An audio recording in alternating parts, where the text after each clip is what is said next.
चलिए आज बात करते हैं मराठा साम्राज्य की। एक ऐसी जबरदस्त ताकत जिसने एक वक्त पर लगभग पूरे भारतीय उपमहाद्वीप पर अपना परचम लहरा दिया था। और ये सवाल ही तो इस पूरी कहानी का दिल है। एक ऐसी ताकत के बारे में जो लगता है कि इतिहास के पन्नों में कहीं खोसी गई है, लेकिन यकीन मानिए उसका असर आज भी हमारे चारों तरफ है।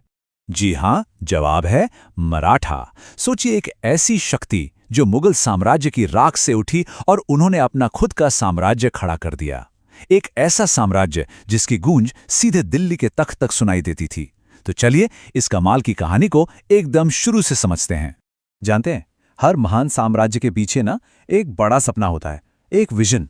और मराठों के लिए वो सपना देखा था शिवाजी महाराज ने, और उस सपने का नाम था स्वराज्य। अब ये स्वराज्य जो है, ये सिर्फ एक शब्द नहीं था। नहीं, ये तो एक पूरी की पूरी विचारधारा थी। इसका सीधा सा मतलब था अपना राज्य, अपने लोगों का शासन, किसी भी बाहरी ताकत के कंट्रोल से एकदम आजाद। जरा सोचिए, उस दौर में जब हर तरफ सल्तनतों की हुकूमत थी, ये कितना क्रांतिकारी, कितना रेवोल्यूशनरी आइडिया रहा होगा। और इसी विचार ने मराठा आंदोलन की नींव रखी। और फिर आया वो दिन, 6 जून 1674। ये तारीख मराठा इतिहास में हमेशा के लिए अमर हो गई, जब शिवाजी महाराज का राज्याभिषेक हुआ। वो सिर्फ कोई रस्म नहीं थी, अरे वो तो मुगल सल्तनत के मुंह पर एक खुली चुनौती थी। एक ऐलान था कि देखो, दक्कन में एक नई, एक आजाद, एक सॉवरेन पावर का उदय हो चुका है। तो शिवाजी महाराज ने तो नींव रख दी, लेकिन किसी भी इमारत को आसमान तक पहुंचाने के लिए और भी लोग लगते हैं ना।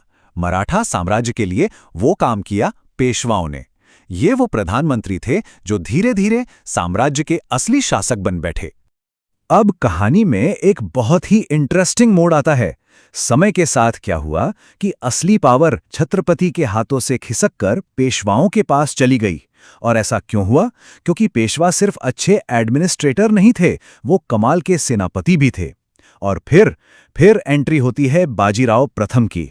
और जब वो पेशवा बने तो ऐसा लगा जैसे मराठा शक्ति में एक धमाका हो गया हो, एक विस्फोट। बाजीराव की सबसे बड़ी ताकत उनकी स्पीड, उनकी रफ्तार। कहा जाता है कि उनकी घुड़सवार सेना बिजली की तरह कौंधती थी और दुश्मन के इलाके में तबाही मचा देती थी। जरा सोचिए, सिर्फ 10 साल के अंदर, 10 साल में उन्होंने पालखेड़ में निजाम को धूल चटा दी, दिल्ली तक धावा बोल दिया और भोपाल में मुगल और निजाम की मिलीजुली सेना को घुटनों पर ला दिया। मतलब उन्होंने तो मराठा साम्राज्य का पूरा नक्शा ही बदल कर रख दिया। और सबसे हैरत की बात, बाजीराव अपनी जिंदगी में एक भी जंग नहीं हारे, एक भी नहीं। उनकी मिलिट्री जीनियस का आलम यह था कि दुश्मन भी उनकी स्ट्रेटेजी का लोहा मानते थे। और सिर्फ दुश्मनी क्यों, बाद में ब्रिटिश इतिहासकारों ने भी माना कि मुगलों के आने के बाद हिंदुस्तान ने बाजीराव से बड़ा मिलिट्री जीनियस नहीं देखा। लेकिन जैसा कि होता है, हर कहानी में एक मोड़ आता है, एक उतार आता है। मराठों के लिए वो मोड़ था पानीपत की तीसरी लड़ाई। एक ऐसी भयानक हार जिसने साम्राज्य की जैसे कमर ही तोड़कर रख दी। इसे सिर्फ एक लड़ाई कहना गलत होगा, ये एक महासंग्राम था। सोचिए, मैदान के एक तरफ मराठा और दूसरी तरफ अहमद शाह अब्दाली की वो खूंखार अफगानी सेना। ये 18वीं सदी की सबसे बड़ी और सबसे खूनी लड़ाइयों में से एक गिनी जाती है।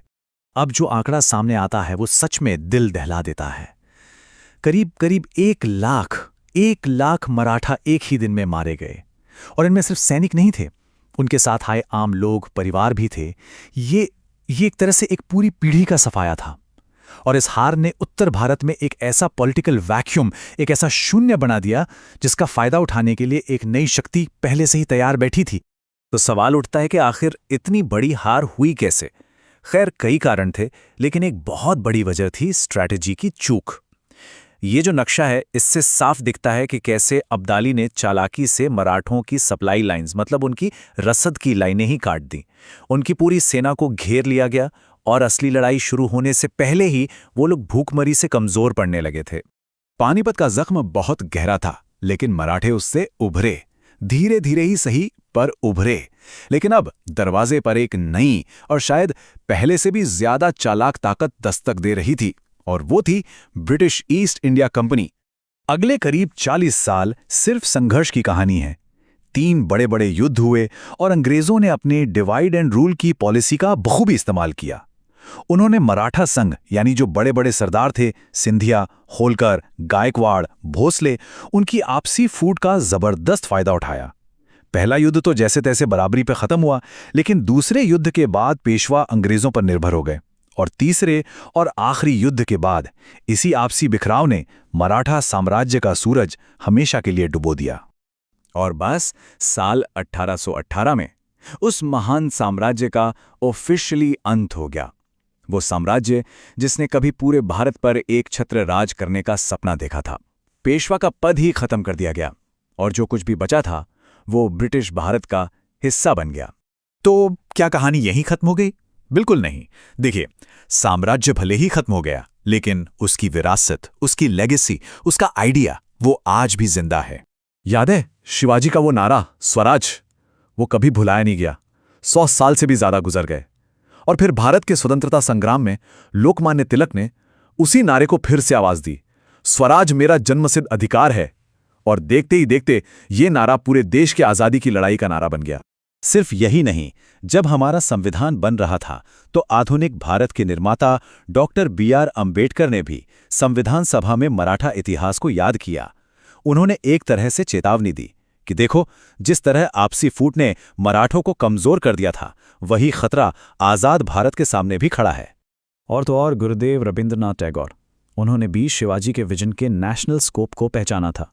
उन्होंने लिखा कि शिवाजी का मकसद सिर्फ एक छोटा रीजनल किंगडम बनाना नहीं था, नहीं, ये तो एक ऑल इंडिया प्रोजेक्ट का हिस्सा था। तो आखिर में सवाल यहीं बचता है, साम्राज्य तो अब इतिहास का हिस्सा है, लेकिन स्वराज्य का वो आइडिया, वो विचार कि अपनी किस्मत, अपना भविष्य हम खुद लिखेंगे, वो आज के भारत के लिए क्या मायने रखता है? ये एक ऐसा सवाल है जिसकी गूंज आज भी सुनाई देती है।